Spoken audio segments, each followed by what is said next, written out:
नमस्कार। हम लोगों ने अपने पिछले लेक्चर में कार्ल मार्क्स की एक ब्रीफ इंट्रोडक्शन हमने देखा था। आज हम लोग कार्ल मार्क्स को कंटिन्यू करेंगे और कार्ल मार्क्स की डिफरेंट थ्योरीज और उसके पर्सपेक्टिव को देखेंगे। ओके, तो कार्ल मार्क्स जैसा कि हम लोगों ने पढ़ा था, एक जर्मन सोशलॉजिस्ट था जिसने कई सारी थ्योरीज को प्रोपाउंड किया। और बेसिकली मैंने पिछली क्लास में कहा था कि कार्ल मार्क्स से हम पढ़ते हैं तो कार्ल मार्क्स में हमें दो चीजें समझने की जरूरत है। एक है कंजर्वेटिव टेलियोलॉजी, कंजर्वेटिव टेलियोलॉजी, और दूसरी है इकोनॉमिक डिटर्मिनिज्म, इकोनॉमिक डिटर्मिनिज्म।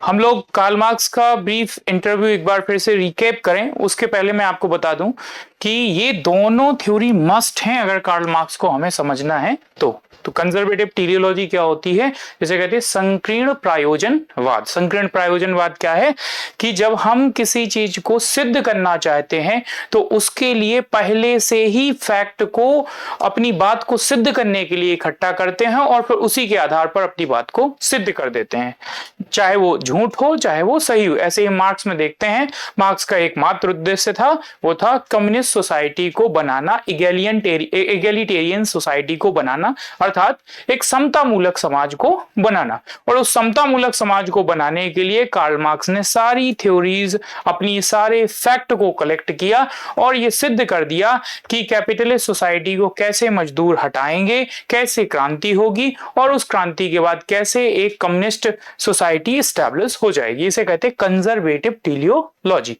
फिर इकोनॉमिक डिटर्मिनिज्म। इकोनॉमिक डिटर्मिनिज्म क्या होता है?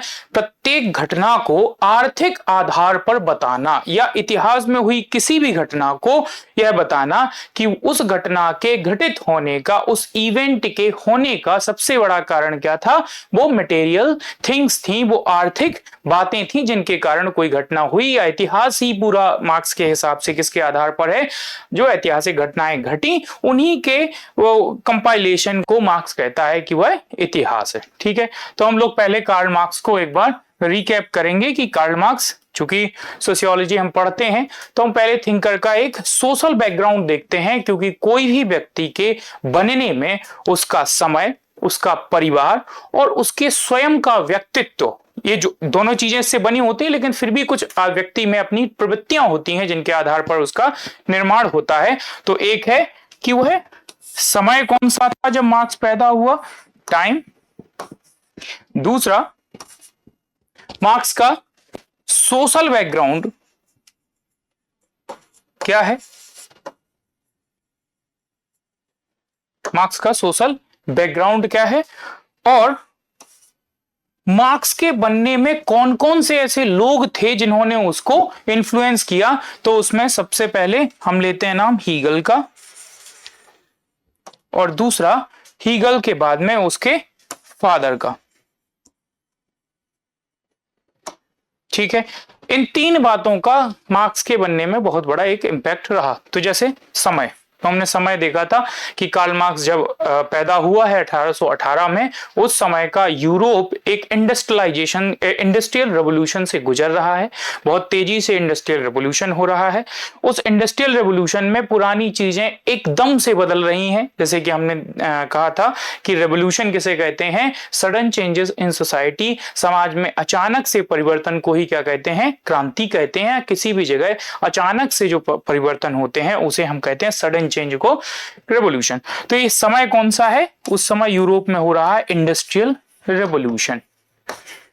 पुरानी चीजें तेजी से खत्म हो रही हैं, नई चीजें स्थापित हो रही हैं, किंतु उन नई चीजों में भी कुछ ना कुछ गड़बड़ियां हैं जिन्होंने मार्क्स को प्रेरित किया। जैसे कि इंडस्ट्रियल रेवोल्यूशन की जो एक सबसे, जो उसका प्राइम जो एट्रीब्यूट है, उसका लक्षण है, वो था कि उसमें कैपिटलिस्ट सोसाइटी, जो प्रोलिटारिएट सोसाइटी है, पूंजीवादी समाज, जो मजदूर समाज था, उसका एक्सप्लॉइटेशन करती थी, और ये बातें मार्क्स को बहुत ही ज्यादा टच की, ये बातें मार्क्स को बहुत ज्यादा प्रेरित की, और उसने अपनी सारे जो सिद्धांत हैं वो इन्हीं आधारों पर बाद में बनाए। उसका अगर हम सोशल बैकग्राउंड देखें तो उसके फादर जो थे वो लॉयर थे, लेकिन लॉयर होने के साथ साथ वो एक ज्यूस भी थे, मतलब यहूदी थे, और उस समय के यूरोप में यहूदियों की जनसंख्या बहुत कम थी। यहूदियों को धार्मिक आधार पर, मजहबी आधार पर उनके साथ में डिस्क्रिमिनेशन किया जाता था। जैसे जो क्रिश्चियंस थे उनका मानना था कि जीसस क्राइस्ट को मानने वाले जो लोग थे वो कहीं ना कहीं ज्यूस थे, और भी उनके बीच में फिलोसफिकल डिफरेंसेस थे। जैसे कि जो ज्यूस हैं वो मानते हैं कि मोसेस जो थे, जो मूसा थे, वह उनके लास्ट प्रॉफिट हैं, जबकि जो क्रिश्चियंस हैं वो मानते हैं कि जीसस क्राइस्ट जो है वो लास्ट उनके प्रॉफिट हैं। तो इन दोनों में एक दूसरे की फिलोसफिकल जो है वो बनती नहीं है, और फिलोसफिकल डिफरेंसेस भी बहुत हैं। आपको पता है ज्यूस की जो रिलीजियस बुक है उसे तोरा कहते हैं, और जो बाइबल है वो क्रिश्चियंस की रिलीजियस बुक है, इन्हें किताबी मजहब भी कहते हैं। तो इसी प्रकार से मार्क्स के जो रिलीजन है उसका वो है ज्यूस, ज्यूइश है वो। दूसरा है ज्यूस के साथ साथ उसके चारों तरफ जो है रिलीजियस प्रोसिक्यूशन होता है। किसका? जहां उसका जन्म जो है वो ट्रायर में हुआ था। ट्रायर में जो यहूदी थे उनके साथ में बहुत ज्यादा क्रिश्चियंस प्रोसिक्यूशन करते थे। इस आधार पर उसने बचपन से ही उसके दिमाग में मजहब को लेकर, रिलीजन को लेकर एक विकृत सोच बनी कि जो रिलीजन होता है वो ओपियम ऑफ द मासेस है, मतलब कि जो सामान्य लोग हैं, जो एक भीड़ है, उसके लिए मजहब क्या करता है? अफीम का काम करता है। जिस तरफ जो है रिलीजन कह देगा लोग उस तरफ चल पड़ते हैं। तो ये एक नकारात्मक पहलू रिलीजन का बना। इसके बाद हीगल का उस समय पर पूरे यूरोप में बोलबाला था। हीगल भी जर्मनी से थे, तो बर्लिन यूनिवर्सिटी में वो पढ़ाते थे। यहीं पर हीगल ने एक फिलॉसफी दी, जिस फिलॉसफी को मानते हैं आइडियलिज्म। यह हिस्टोरिकल आइडियलिज्म का जो उनका सिद्धांत है हीगल मानते हैं। हीगल का मानना है कि जो ये पूरा हिस्ट्री है यह आइडिया, यह विचारों के उद्विकास का ही एक जो है वो क्रम है, इसी को हम हिस्ट्री कहते हैं। तो आइडिया का उद्विकास हुआ है, और वही जो है बढ़ते बढ़ते बढ़ते मानव जो है सुसंस्कृत होता चला गया। लेकिन ठीक इसके उलट मार्क्स ने हीगल की व्याख्या की, लेकिन सारे जो उसके सिद्धांत हैं, जो उसके जो मुख्य सिद्धांत हैं, वो हीगल के आइडियलिज्म के ऊपर ही डिपेंड करते हैं, आश्रित हैं। बस उसने उसमें एक चेंज किया है कि जहां जहां आइडियलिज्म है वहां वहां उसने मटेरियलिज्म को जोड़ा। मतलब जहां जहां पर मार्क्स ने विचारों की बात की है, परिवर्तन के लिए विचारों को आधार माना है, वहीं मार्क्स ने मटेरियल थिंग्स को, आर्थिक बातों को आधार माना है। फिर फादर का भी एक बहुत बड़ा इम्पैक्ट मार्क्स के ऊपर था। पूरी सोसाइटी, चूंकि फादर या हम कहते हैं फैमिली जो होती है वो फर्स्ट इंस्टीट्यूशन होता है जो कि एजुकेशन हमको प्रोवाइड कराता है। तो जैसी हमें जो सोशलाइजेशन है बच्चे का, वो सबसे पहले उसका सामाजिकीकरण जो है वो परिवार करता है, और परिवार में माता पिता की एक महत्वपूर्ण भूमिका होती है। फादर उसके लॉयर थे, लेकिन उसके साथ साथ एक ड्रिंकार्ड भी थे, एक दारू पीने वाले भी थे, और उनकी मां से अक्सर जो है झगड़ा होता रहता था। और उन्होंने अपना कन्वर्जन भी किया था क्रिश्चियनिटी में। वो ज्यूस थे, लेकिन उनको कन्वर्ट होके क्रिश्चियन बने थे ताकि उनका प्रोसिक्यूशन ना हो। दूसरा, उनके फादर और मदर के बीच की लड़ाई के बीच में मार्क्स हमेशा देखता था कि पुरुषों का आधिपत्य जो है वो महिलाओं के ऊपर है, इसलिए कार्ल मार्क्स ने महिलाओं के अधिकारों, महिलाओं की स्वतंत्रता की भी बात कही और सबको बराबर माना है। दूसरा, उसके फादर का जो एक और इम्पैक्ट है कि वो लॉयर थे, तो मार्क्स में एक रैशनल थिंकिंग का भी डेवलपमेंट अपने परिवार से हुआ, और उसने शुरू से ही फिलॉसफी और लॉ को पढ़ना चालू किया। तो ये तो था मार्क्स का एक ब्रीफ इंट्रोडक्शन कि कैसे मार्क्स बना, कार्ल मार्क्स, कि कैसे एक फिलोसफर बना, कैसे एक सोशोलॉजिकल थिंकर बना। Okay,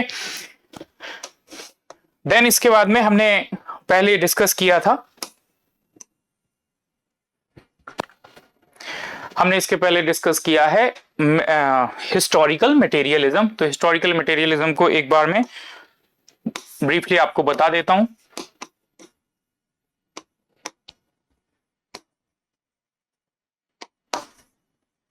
historical materialism.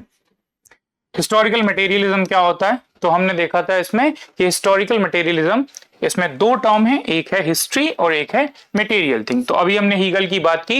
हीगल ने कहा कि जो ये इतिहास का जो कुछ भी बनना है वह सब आइडिया धीरे धीरे धीरे अपने आप को ब्रॉड करता गया, वह और अपने आप को इवॉल्व करता गया और मानवता उस आइडिया के आधार पर अपने आप को विकसित करती गई।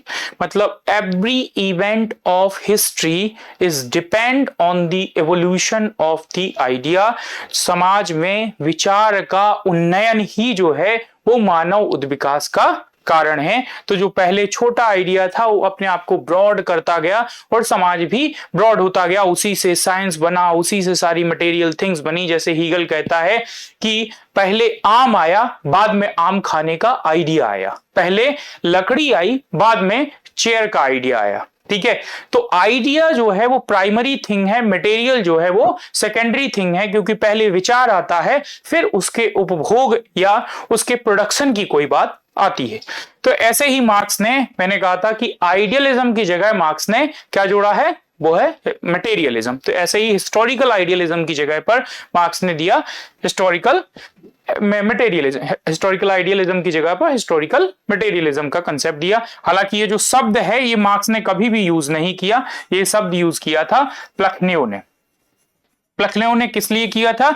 ह्यूमन हिस्ट्री को समझाने के लिए इस शब्द का यूज किया था कि ह्यूमन हिस्ट्री कैसे आगे बढ़ी। तो ह्यूमन हिस्ट्री के आगे बढ़ने का कारण है मटेरियल थिंग्स में चेंज होना। जैसे मानव पहले क्या था, मानव हंटर और गैदरर था, उसने फिर सरप्लस इकट्ठा करना, अधिशेष इकट्ठा करना चालू किया, खेती उसके पास में व्यापक होने लगी, खेती से उत्पादन बहुत तेज बढ़ा, लोगों में बार्टर सिस्टम आया और बढ़ते गए, राज्य बना, फिर जो है और कॉइन सिस्टम आया, लोगों में जो वस्तुओं का आदान प्रदान था उसकी जगह पर सिक्कों में या किसी भी करेंसी में आदान प्रदान होने लगा। और ऐसे धीरे धीरे ये सारी चीजें क्यों हुई? तो मार्क्स का ऐसा मानना है कि जो भी अभी तक इतिहास में हुआ है उसका आधार क्या है, वो मटेरियल चीजों में बदलाव के कारण ही हमें पूरी मानवता में बदलाव या इतिहास में हमें कोई बदलाव देखने को मिलता है। जैसे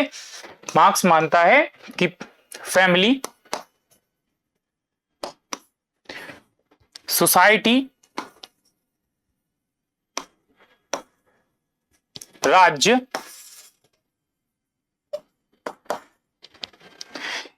ये सभी संस्थाओं का जो अस्तित्व है वह किसके ऊपर डिपेंड करता है या किसके कारण वो अस्तित्व में आए हैं? वो है मटेरियल थिंग्स के लिए। क्यों? क्योंकि सोसाइटी, जब मानव अकेला था, जब मानव का जन्म हुआ तो वह अकेला था और अकेले में वो उतना उत्पादन नहीं कर सकता था, या आखेट में भी कई सारे लोग लगते थे, हंटिंग में भी, गैदरिंग में भी कई सारे लोग लगते थे। तो उसने सोचा कि अगर हम कम्युनिटी में काम करेंगे तो हम ज्यादा उत्पादन कर सकते हैं, हम ज्यादा अच्छे से रह सकते हैं। इसीलिए क्या अस्तित्व में आया? सोसाइटी अस्तित्व में आई। सोसाइटी ने काम करना चालू किया, जो लोग इफिशिएंट थे उन्होंने ज्यादा से ज्यादा अधिशेष उत्पादन किया और उस अधिशेष उत्पादन के कारण एक संकट खड़ा हुआ कि अधिशेष तो उत्पादन किया लेकिन व्यक्ति के मरने के बाद यह पूरी धन संपदा किसको जाएगी?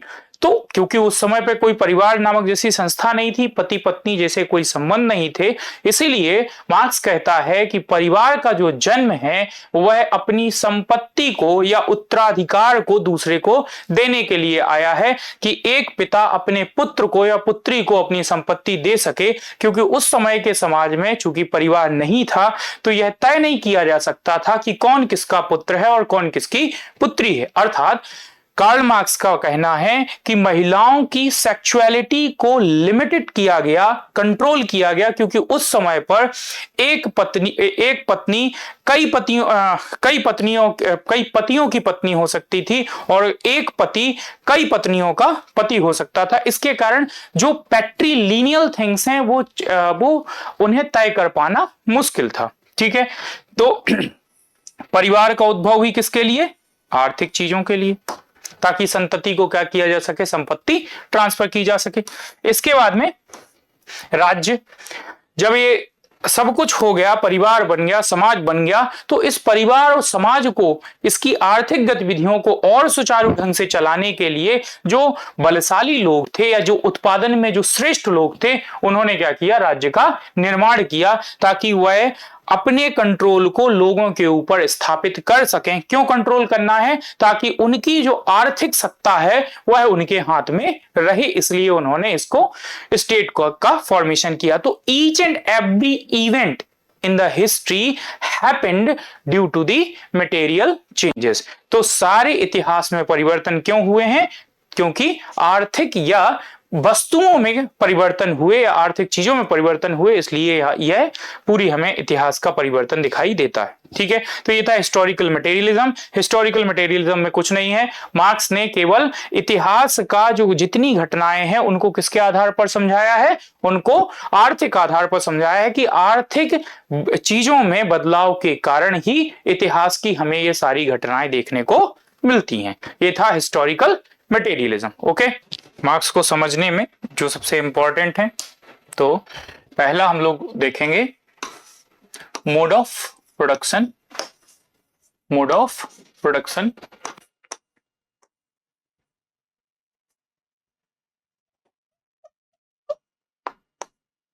दूसरा हम लोग देखेंगे alienation. Mode of production, alienation and stratification. Stratification,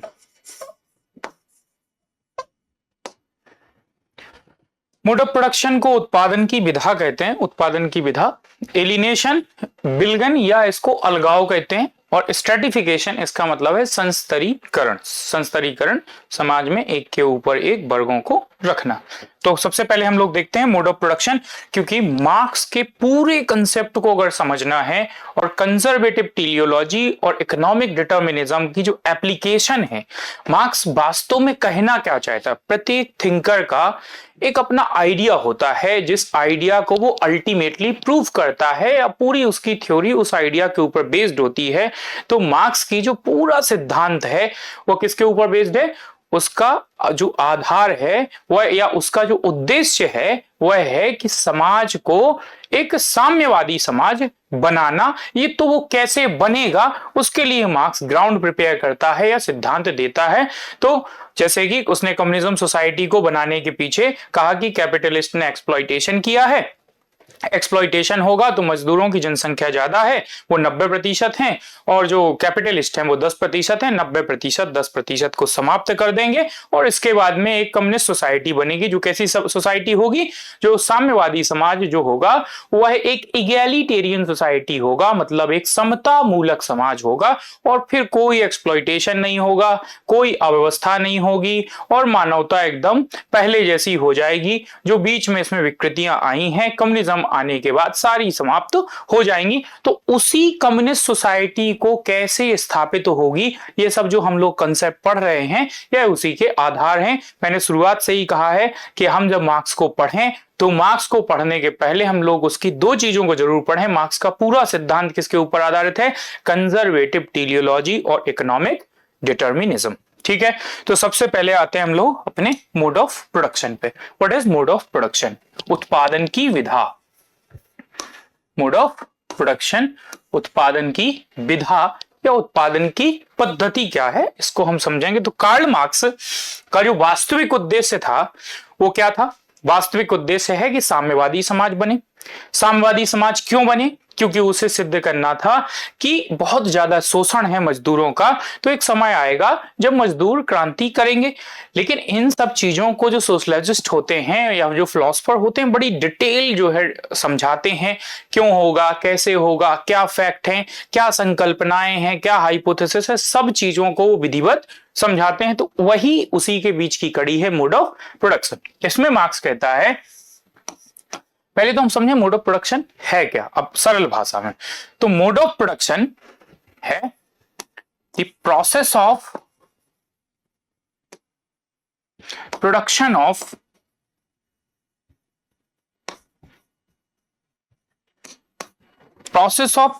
of material things process of production of material things,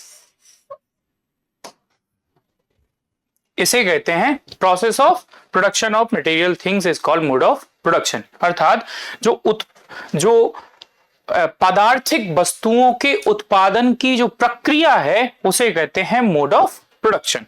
अब ये मोड ऑफ प्रोडक्शन को फर्दर मार्क्स ने समझाया है कि मोड ऑफ प्रोडक्शन दो टाइप का होता है।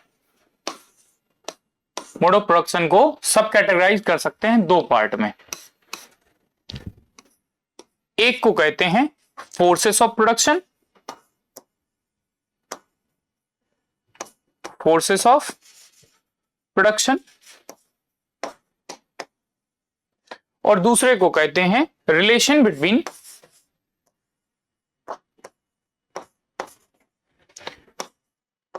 Forces of production.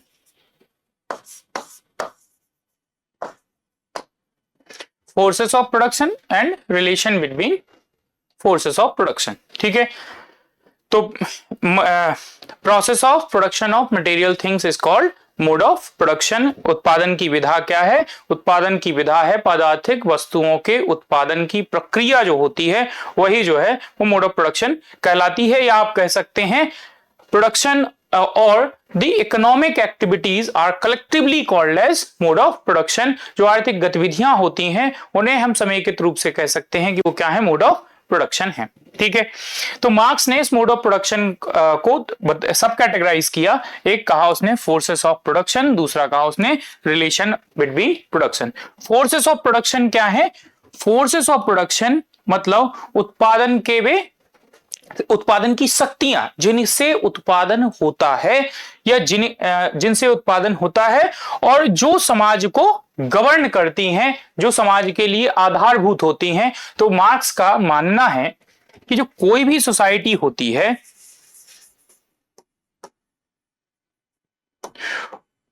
वह आश्रित होती है किसी बेस पर, किसी आधार पर।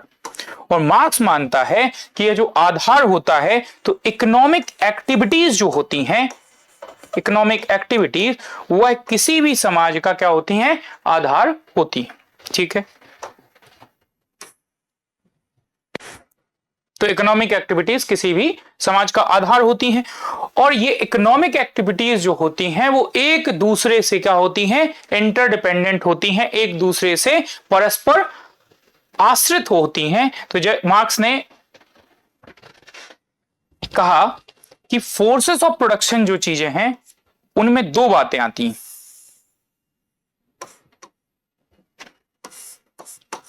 एक तो है means of production, means of production, और दूसरा है लेबर। ठीक है, मीन्स ऑफ प्रोडक्शन का मतलब हुआ उत्पादन की साधन। तो उत्पादन के साधन कौन कौन से हैं? और लेबर। तो शक्तियां क्या हैं उत्पादन की? एक तो है उत्पादन के साधन और लेबर, मतलब श्रम और उत्पादन के साधन। ये साधन कौन कौन से होते हैं? उत्पादन किन से होता है? तो इस उत्पादन में मशीन होती है, मशीन होती है, कैपिटल होती है, धन लगता है उत्पादन में। ठीक है, मशीन होती है, कैपिटल होती है, टूल्स होते हैं, है ना, लैंड होती है, जमीन होती है। ओके, और लेबर में क्या क्या होता है? तो लेबर स्किल होता है, नॉलेज होता है, एक्सपीरियंस होता है।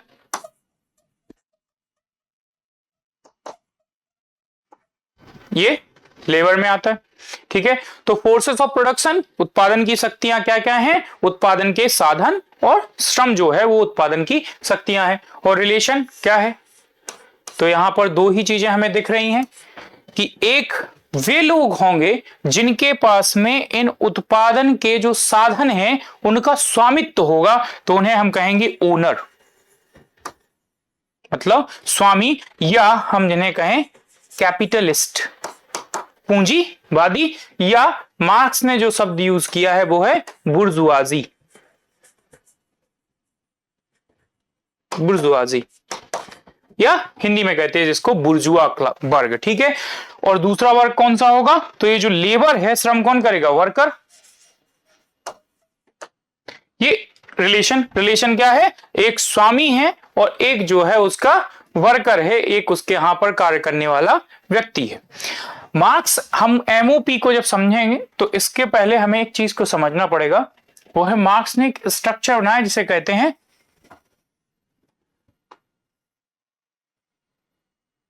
सुपर स्ट्रक्चर, ठीक है। ये सुपर स्ट्रक्चर के बेसिकली दो पार्ट हैं। अगर आपको मोड ऑफ प्रोडक्शन को ठीक ढंग से समझना है तो इसको ठीक ढंग से समझना होगा। मार्क्स ने एक स्ट्रक्चर बनाया जिसके दो पार्ट हैं, एक को कहते हैं सुपर स्ट्रक्चर और दूसरे को कहते हैं बेस या सब स्ट्रक्चर, बेस या सब स्ट्रक्चर। मार्क्स का मानना है कि जो ये बेस होता है, इस बेस में क्या, अभी हमने क्या पढ़ा कि कोई भी समाज का आधार क्या है, आर्थिक गतिविधियां हैं। तो ठीक वैसे ही यहां पर इस पूरे जो समाज का उसने एक स्ट्रक्चर बनाया है जिसे वो सुपर स्ट्रक्चर कह रहा है। इस सुपर स्ट्रक्चर के दो पार्ट हैं, एक है अपर पार्ट और एक है लोअर पार्ट। अपर पार्ट को कह रहा है सुपर स्ट्रक्चर, लोअर पार्ट को कह रहा है बेस और सब स्ट्रक्चर। इस बेस और सब स्ट्रक्चर में क्या है, तो इसमें सभी वे चीजें हैं जिनसे कोई उत्पादन होता है, प्रोडक्शन होता है, या वे सभी चीजें हैं जो आर्थिक गतिविधियों के दायरे में आती हैं, इकोनॉमिक एक्टिविटीज के दायरे में आती हैं। कौन कौन सी चीजें हैं, तो वही land capital machine, land capital machines, labour etcetera, ठीक है। ये सभी चीजें किसमें आती हैं, ये सभी चीजें समाज का आधार बनाती हैं। अर्थात मार्क्स का कहना है कि आर्थिक गतिविधियां ही क्या हैं, समाज का आधार हैं, और समाज इसी के आधार पर खड़ा होता है। बाकी से सभी चीजें जो आर्थिक गतिविधियां नहीं हैं वह किसमें आती हैं, वह सुपर स्ट्रक्चर में आती हैं। तो चाहे वो राज्य हो, स्टेट, राज्य क्या करता है, लेजिस्लेशन का काम करता है, एजुकेशन का काम करता है, जुडिशरी का काम करता है। तो चाहे वो राज्य हो, चाहे वो पुलिस हो, चाहे राज्य के कोई भी संस्थान हो, चाहे वो जुडिशरी हो, है ना, चाहे वो आपका एजुकेशन हो, चाहे रिलीजन हो, चाहे फिलॉसफी हो, ये सब किस में आएगा, ये सब सुपर स्ट्रक्चर में आएगा। लेकिन चूंकि समाज है और समाज का एक ये ऑर्गेनिक स्ट्रक्चर है, तो जो चीजें बेस में हैं वो किसे इन्फ्लुएंस करेंगी, अपर पार्ट को इन्फ्लुएंस करेंगी, सब सुपर स्ट्रक्चर को इन्फ्लुएंस करेंगी। कहने का अर्थ है, मार्क्स का मानना है कि समाज का आधार क्या है, इकोनॉमिक एक्टिविटीज हैं। तो जिनका भी कंट्रोल इन इकोनॉमिक एक्टिविटीज के ऊपर होगा, उन्हीं का कंट्रोल किसके ऊपर होगा, सुपर स्ट्रक्चर के ऊपर होगा। अर्थात उसी का शासन या उसी का अधिकार किसके ऊपर होगा, स्टेट के ऊपर होगा, पुलिस के ऊपर होगा, जुडिशरी के ऊपर होगा, एजुकेशन के ऊपर होगा, रिलीजन के ऊपर होगा और फिलॉसफी के ऊपर होगा। ये सब चीजें किससे गवर्न होती हैं, ये सभी चीजें गवर्न होती हैं किससे, बेस से। और बेस में क्या आता है, इकोनॉमिक थिंग्स आती हैं। तो जिसका भी कंट्रोल इकोनॉमिक थिंग्स के ऊपर है, इकोनॉमिक एक्टिविटीज के ऊपर है, लैंड कैपिटल के ऊपर है, वही किसको कंट्रोल करता है, राज्य को कंट्रोल करता है, पूरे राज्य की गतिविधियों को कंट्रोल करता है। तो ये क्या मार्क्स सिद्ध क्या करना चाहता है कि चूंकि समाज में, उस समय के समाज में इस आर्थिक, इस बेस के ऊपर किसका कंट्रोल है, कैपिटलिस्ट क्लास का कंट्रोल है, इसीलिए सारी चीजें किसके हाथ में है, इस कैपिटलिस्ट क्लास के हाथ में है।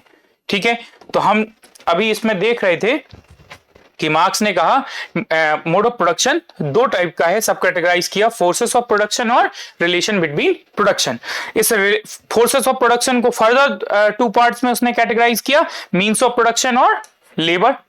तो मींस ऑफ प्रोडक्शन में कौन आ रहा है, मशीन, लैंड, टूल्स, ठीक है, और लेबर के पास में क्या है, स्किल, नॉलेज एंड एक्सपीरियंस। तो रिलेशन ऑफ प्रोडक्शन कैसा होगा, ओनर जो होगा वो किसके ऊपर, स्वामी है, वर्कर के ऊपर, और उसे अगर अधिक से अधिक उत्पादन करना है तो उसे क्या करना पड़ेगा, इस वर्कर को ज्यादा से ज्यादा काम करने देना है। तो रिलेशन कैसी रह रही है, ओनर अपने एक अपर स्टेटस है और वर्कर का लोअर स्टेटस है, ये जो है प्रिविलेज्ड है, लग्जूरियस लाइफ जी रहा है, वहीं वर्कर जो है वो डिप्राइव है, उसके पास में बहुत ही मीगर रिसोर्सेज हैं, बहुत ही उसके पास में कम रिसोर्सेज हैं, कम संसाधन है और उसी में अपना वो जीवन यापन चला रहा है। मार्क्स फर्दर इसमें समझाता है कि जैसे जैसे समय बढ़ता जाएगा वैसे वैसे मीन्स ऑफ प्रोडक्शन की चीजें बदलेंगी, मतलब मशीन जो है समय समय पर चेंज होगी और मशीन चेंज होने के कारण, टूल चेंज होने के कारण और मोड ऑफ प्रोडक्शन में आधुनिकता आने के कारण लेबर का स्किल भी जो है क्या होगा, फर्दर बढ़ते जाएगा और उस लेबर का स्किल बढ़ते जाने के कारण उनकी मशीन के ऊपर अंडरस्टैंडिंग भी बढ़ेगी, मशीन के ऊपर उनका एक हिसाब से कहें तो उनको एक आधिपत्य हो जाएगा कि हाउ टू प्रोड्यूस, ठीक है। लेकिन वर्कर का एक्सपीरियंस, नॉलेज ये तो बढ़ रहा है, उनसे श्रम भी कराया जा रहा है, लेकिन कैपिटलिस्ट जो हैं, जो पूंजीवादी हैं, वह नहीं चाहेंगे कि इनका आर्थिक कद भी बढ़े। तो मार्क्स यही, चूंकि हमने पढ़ा है कंजर्वेटिव टेलियोलॉजी, किसी भी कीमत पर मार्क्स को समाज में द्वंद्व को सिद्ध करना है, किसी भी कीमत पर मार्क्स को जो मजदूरों का शोषण है उसे सिद्ध करना है और क्रांति को लाना है। इसलिए मार्क्स कहता है कि चूंकि मजदूरों की कार्यशैली तो जो है बढ़ाई जा रही है, मजदूर जो है वो लगातार क्या हो रहे हैं, मजदूर लगातार स्किल्ड हो रहे हैं, नॉलेजेबल हो रहे हैं, लेकिन उनकी आर्थिक स्टेटस में कोई भी बढ़ोतरी नहीं हो रही है। जो भी पैसा कमा रहा है कैपिटलिस्ट कमा रहा है, और उनके आर्थिक स्तर में लगातार उत्तरोत्तर बढ़ोतरी होती जा रही है, लगातार जो है उनका आर्थिक कद बढ़ता जा रहा है, लेकिन मजदूर जहां के तहां है। और इस रिलेशन से क्या होगा, एक कॉन्फ्लिक्ट पैदा होगा। मजदूर जो है, ये जो रिलेशन है अनइक्वल रिलेशन है, इस रिलेशन को बदलना चाहेंगे और इसी बदलने के क्रम में क्या हो जाएगा, क्रांति हो जाएगा। क्यों? क्योंकि मार्क्स का मानना है कि अगर इस बेस के ऊपर जिसका कंट्रोल हो जाएगा वही सुपर स्ट्रक्चर के ऊपर कंट्रोल करेगा, तो मजदूर क्या करेंगे, इस बेस के ऊपर अपना कंट्रोल कर लेंगे। कैसे कंट्रोल करेंगे? तो सब एकजुट होकर किसे समाप्त कर देंगे, पूंजीवादी क्लास को समाप्त कर देंगे। और जब उनका इस बेस के ऊपर, इस सब स्ट्रक्चर के ऊपर कंट्रोल हो जाएगा तो उनका सुपर स्ट्रक्चर के ऊपर भी कंट्रोल स्थापित हो जाएगा। तो ये है पूरा मोड ऑफ प्रोडक्शन। ओके, तो हमने इसको अभी ब्रीफली देखा, हम फर्दर क्लासेस में इसको और डिटेल में देखेंगे। तो एक ब्रीफ अंडरस्टैंडिंग थी जो मुझे लगता है कि आप लोग को समझ में आई होगी। ओके, देन भी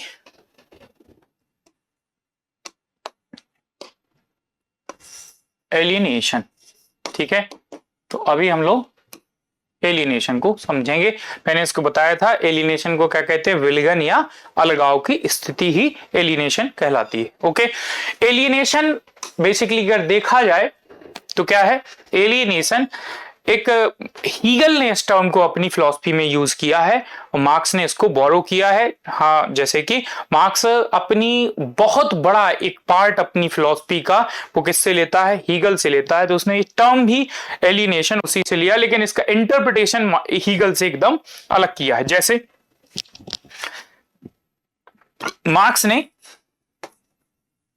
मार्क्स के अकॉर्डिंग ये क्या है, एलियनेशन एक सोशियो साइकोलॉजिकल, क्या है, सोशियो साइकोलॉजिकल एक स्टेट है। मतलब यह एक सामाजिक मनोवैज्ञानिक परिस्थिति है। मार्क्स के अकॉर्डिंग विलगन एक सामाजिक मनोवैज्ञानिक परिस्थिति है। कैसी परिस्थिति है? जिसमें मानव अपने आप को चारों तरफ के वातावरण से, लोगों से, स्वयं से जुड़ा हुआ नहीं पाता। मतलब कहने का कि वह अपने आप को ना तो मानव जैसा देख पाता है, ना ही जो उसे समाज द्वारा आइडेंटिटी दी गई है उससे जोड़ पाता है। इसे उसने एलियनेशन का टर्म दिया। मैं बार बार कह रहा हूं, मार्क्स प्रत्येक अपनी संकल्पना में यही सिद्ध करना चाहता है कि कैसे क्रांति होगी और उस क्रांति का कारण क्या है। तो उसी के क्रम में एक ये है, हमने हिस्ट्री में देखा, उसने हिस्ट्री कैसे समझाई, हिस्टोरिकल मटेरियलिज्म, हिस्ट्री में बड़े बड़े परिवर्तन क्यों हुए, क्योंकि आर्थिक परिवर्तन उसके पीछे एक आधार थे। दूसरा, मोड ऑफ प्रोडक्शन, मार्क्स ने समाज में सुपर स्ट्रक्चर के सिद्धांत को समझाया कि कैसे जिसका बेस के ऊपर कंट्रोल है उसी का सुपर स्ट्रक्चर के ऊपर कंट्रोल होगा। तो उसने बताया कि जो रिलेशन बिटवीन प्रोडक्शन है, रिलेशन बिटवीन जो फोर्सेस ऑफ प्रोडक्शन है वो चेंज होना चाहिए, लेकिन वह चेंज नहीं होता। तो मजदूर क्लास क्या करती है, जैसे उसने प्रोलिटारिएट क्लास कहा है, वह कैपिटलिस्ट क्लास या बुर्जुआ क्लास को समाप्त कर देती है और मजदूरों के हाथ में पूरा बेस आ जाता है, सुपर स्ट्रक्चर पर भी उनका कंट्रोल हो जाता है। उसी क्रम में वो एलियनेशन बताना चाहता है कि मजदूरों की जो औद्योगिक समाज है उसमें क्या परिस्थिति है, उसमें वह किस परिस्थिति और परिस्थिति दोनों में वो किस स्टेटस और किस सिचुएशन में है, इसे वह समझाना चाहता है। तो और हम सरल शब्दों में इसे समझेंगे अभी एलियनेशन को।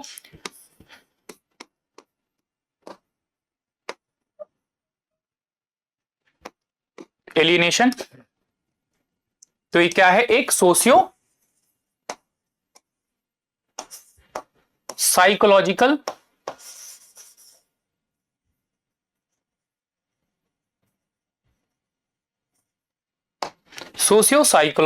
स्टेट है, सामाजिक मनोवैज्ञानिक स्थिति है मानव की। मार्क्स हर चीज को हिस्ट्री से समझाता है। हिस्ट्री में कैसे समझाता है, तो हिस्ट्री में कोई भी परिवर्तन वो किसके आधार पर बताएगा, आर्थिक आधार पर बताएगा। तो ऐसे ही उसने एलियनेशन को भी अपनी जो पुस्तकें हैं उनमें समझाया। तो उसने कहा कि जब आदमी पैदा हुआ, जब ह्यूमन बीइंग्स जो थे वो धरती पर आए, तो पहला आते ही वो एलियनेशन के शिकार हो गए, आते ही शुरुआत में ही उनको एलियनेशन को झेलना पड़ा। लेकिन ये एलियनेशन कैसा था, यह विलगन कैसा था, यह अलगाव कैसा था, तो कहता है ये नेचुरल था। ये अलगाव मतलब मानव को श्रम करना पड़ा, है ना, उसे अपने अस्तित्व के लिए लड़ना पड़ा, तो वह उसे एक संघर्ष करना पड़ा, उसे नेचर ने एकदम अलग थलग छोड़ दिया। उसके लिए कोई व्यवस्था नहीं थी कि मानव आते ही जो है वो एक व्यवस्थित ढंग से रह सके। लेकिन मार्क्स कहता है चूंकि नेचर ने मानव को सर्वाइवल स्किल दिया था, उसके पास में एक अपने एग्जिस्टेंस को बचा पाने की शक्ति थी, इसीलिए मानव जो है इस एलियनेशन से बच गया। फिर समाज में बड़े बड़े परिवर्तन होते गए, लेकिन वो परिवर्तन भी जो है एलियनेशन उन परिवर्तनों ने भी एलियनेशन किया, लेकिन वो कोई इतने बड़े एलियनेशन नहीं थे कि मानव से एकदम अलग हो जाए। उसका टारगेट क्या है, तो उसका टारगेट है वर्तमान स्थिति, मतलब उसके समय की स्थिति, अर्थात औद्योगिकरण और औद्योगिक समाज की स्थिति। तो उसे एलियनेशन कब समझाना है, अपने समय में समझाना है। तो औद्योगिक समाज की स्थिति क्या थी, तो उस औद्योगिक समाज की स्थिति थी मार्क्स के अकॉर्डिंग कि पूंजीपति जो थे वह वर्कर्स का, मतलब मजदूरों का अत्यधिक शोषण कर रहे थे।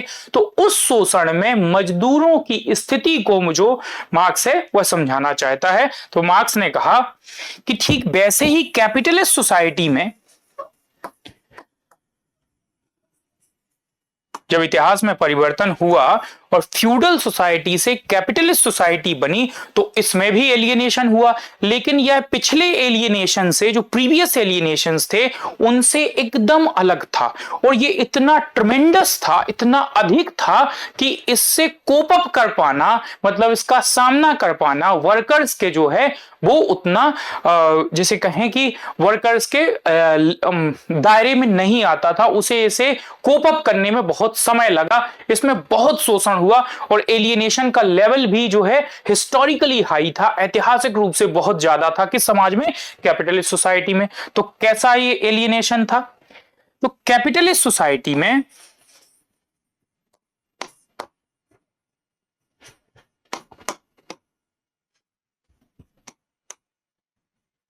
पूंजीवादी समाज में पूंजीवादियों का केवल एक लक्ष्य था, वो था सरप्लस प्रोडक्शन। सरप्लस प्रोडक्शन मतलब अधिशेष उत्पादन।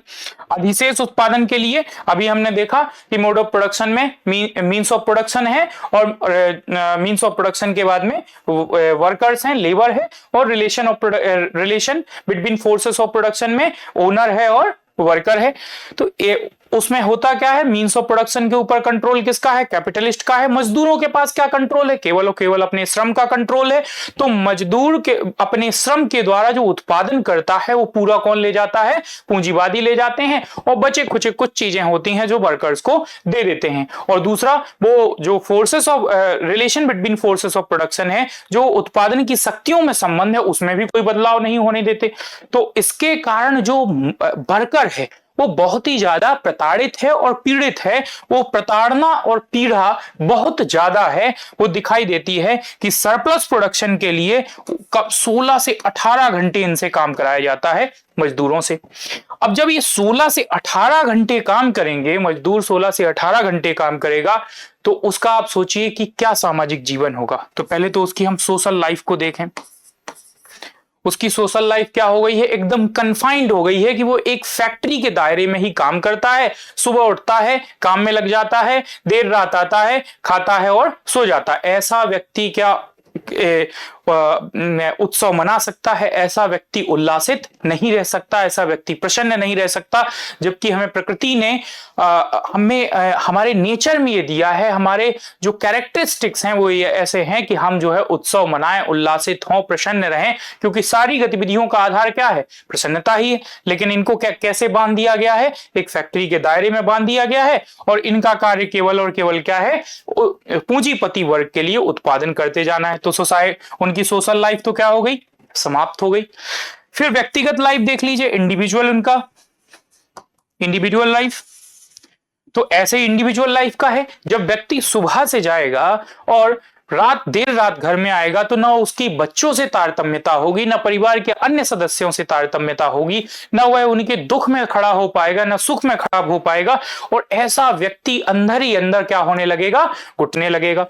फिर एक और मानव की प्रवृत्ति होती है कि जो वो काम कर रहा है वह क्या काम करेगा, उसे स्वयं यह डिटरमाइन करने की, तय करने की क्या होनी चाहिए, स्वतंत्रता होनी चाहिए। जैसे लॉक कहता है कि जब आदमी पैदा हुआ तो अपने साथ 3 अधिकार लेके आया, जिन्हें उसने नेचुरल राइट कहा। क्या क्या नेचुरल राइट्स हैं?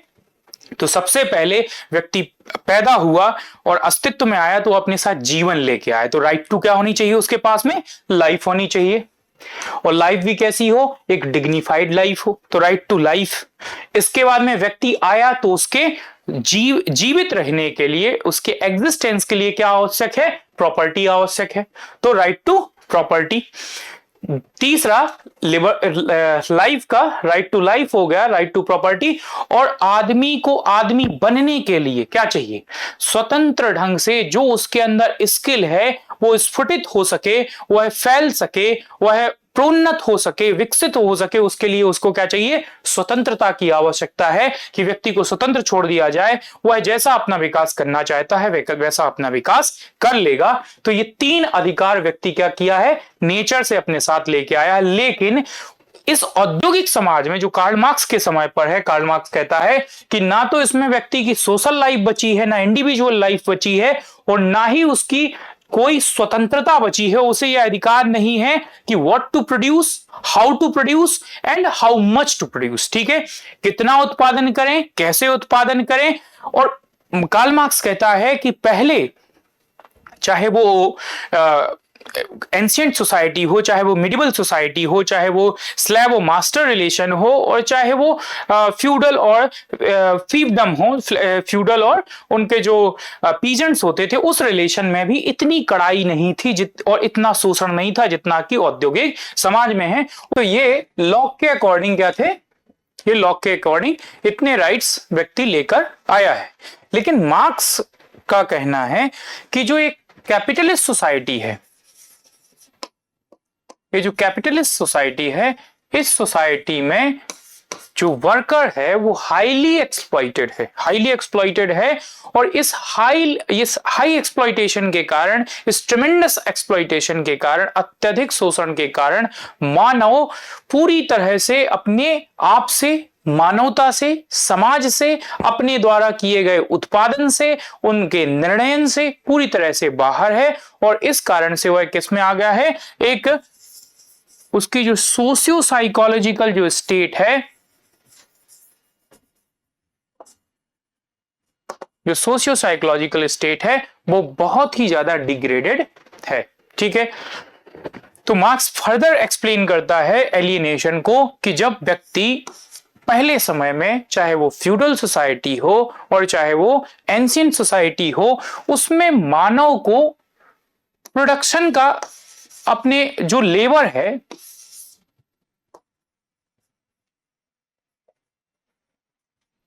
अपने श्रम से और श्रम के द्वारा उत्पादित किए गए वस्तुओं से अलग नहीं किया गया था।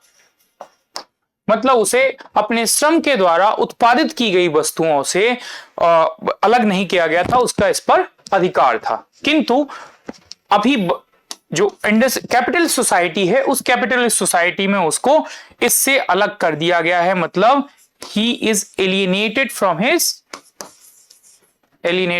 His product of his labour.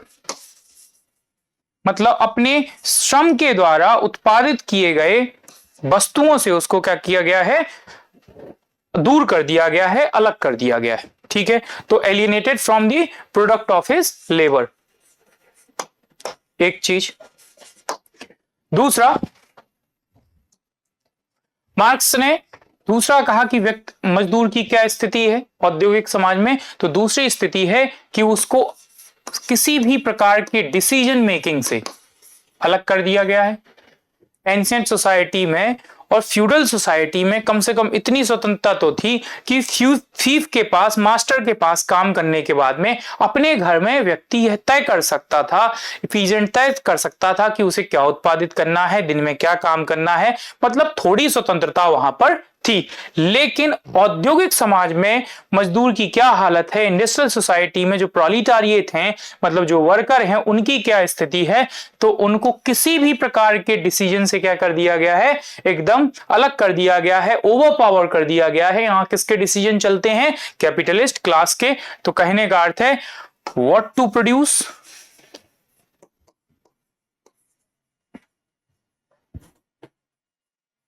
what to produce, how to produce,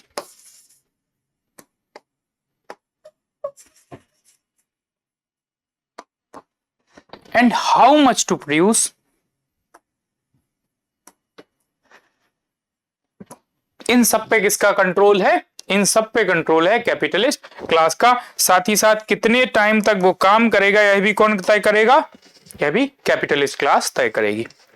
then और दूसरा फॉर्म ऑफ एक्सप्लॉइटेशन या एलिनेशन क्या है, तो एक एलिनेशन है कि उसको उसकी ह्यूमन लाइफ से, उसकी ह्यूमन लाइफ से क्या कर दिया गया है, एकदम समाप्त कर दिया गया है उसकी ह्यूमन लाइफ को। मतलब उसकी जो सोशल लाइफ है, सामाजिक जीवन और व्यक्तिगत जीवन, यह क्या हो चुका है, एकदम समाप्त हो चुका है। इंडिविजुअल लाइफ भी उसकी समाप्त हो चुकी है। कैसे, क्योंकि व्यक्ति अपने जीवन में क्या डिसीजन लेगा, उसकी स्वतंत्रता होनी चाहिए। सामाजिक जीवन में उसके पास में अधिकार होना चाहिए कि वह अपना एक समाज बना सके, उनसे व्यवहार रख सके, उनके साथ में खुश हो सके, उनके साथ में मिल सके, उनके साथ में वह उत्सव मना सके। ये जो है एक व्यक्ति के पास में सामाजिक अधिकार होना चाहिए, या किसी भी व्यक्ति का, किसी भी मानव का जो है वह एक अभिन्न हिस्सा है कि उसका एक समाज होता है और वो उसके साथ में समय व्यतीत करता है।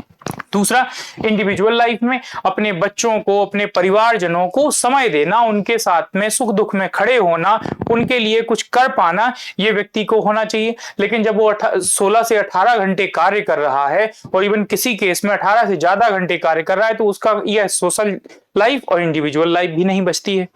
इसके बाद में व्यक्ति को कहां कन्फाइन कर दिया गया है, इंडस्ट्री में।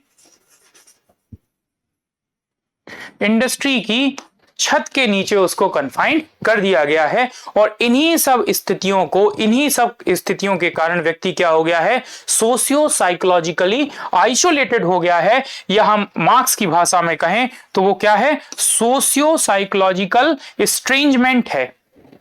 सोशियो साइकोलॉजिकल स्ट्रेंजमेंट कहने का अर्थ है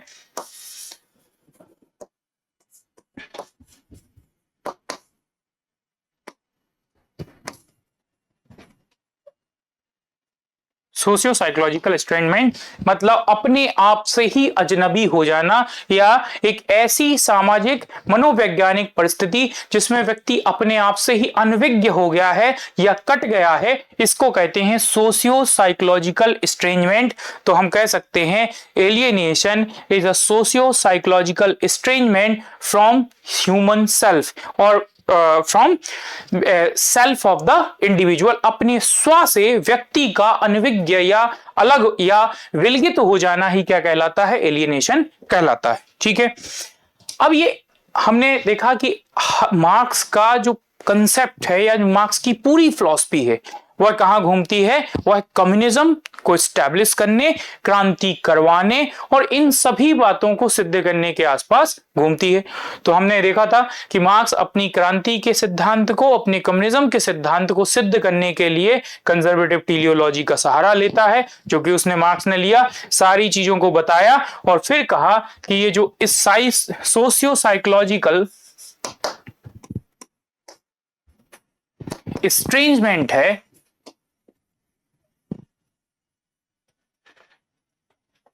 यह जो सामाजिक मनोवैज्ञानिक जो एक विलगन है, इससे होगा क्या कि जब व्यक्ति एक ही छत के नीचे कई दिनों तक कार्य करता रहेगा तो वह ये जो सारे लोग हैं इन सबका एक जैसा दुख है। क्या दुख है?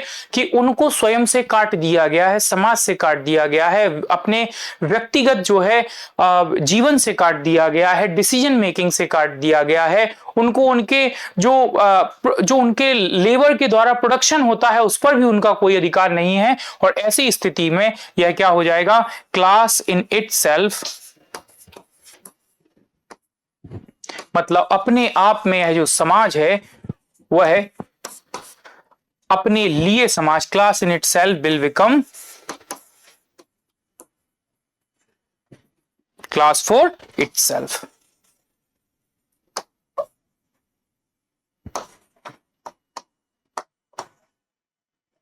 क्लास फॉर इटसेल्फ मतलब अपने आप में समाज अपने लिए समाज में बदल जाएगा। और ये अपने आप में समाज अपने लिए जब समाज में बदलेगा, कहने का अर्थ है कि यह किसे पहचान लेंगे कि इनकी इन सारी शोषण, इनकी जो सारी ये परिस्थिति है, ये जो विलगन है, ये जो एलियनेशन है, इसका कारण कौन है, इसके पीछे का आधार कौन है, तो वो देखेंगे कि यह जो है पूंजीपति वर्ग है। ये सब लोग इकट्ठा होंगे और इकट्ठा होकर क्लास इन इटसेल्फ, अपने आप में वर्ग, जब अपने लिए वर्ग बनेगा तो यह मजदूरों, ये सारे मजदूर इकट्ठा होकर पूंजीपति वर्ग मतलब कैपिटलिस्ट क्लास को क्या कर देंगे? समाप्त कर देंगे। ये जो क्लास इन इटसेल्फ का क्लास फॉर इटसेल्फ बनना है, अपने आप में समाज का अपने लिए समाज में बनना है, और इसके बाद जो ये एक्शन लेते हैं इसी को कहते हैं रेवोल्यूशन मतलब क्रांति। और ये क्रांति कैसी होगी? रक्त रंजित क्रांति होगी, ये एक ब्लडी रेवोल्यूशन होगा। इस रेवोल्यूशन में मजदूर पूंजीपतियों को समाप्त कर देंगे और इसके बाद में कम्युनिज्म एस्टैब्लिश हो जाएगा। तो ये था एलियनेशन का कंसेप्ट मार्क्स का। इसके बाद में हम लोग अगली अपनी जो क्लासेस हैं उनमें हम लोग मार्क्स के और कंसेप्ट जैसे कि सोशल स्ट्रेटिफिकेशन वगैरह को हम लोग देखेंगे। बहुत बहुत धन्यवाद।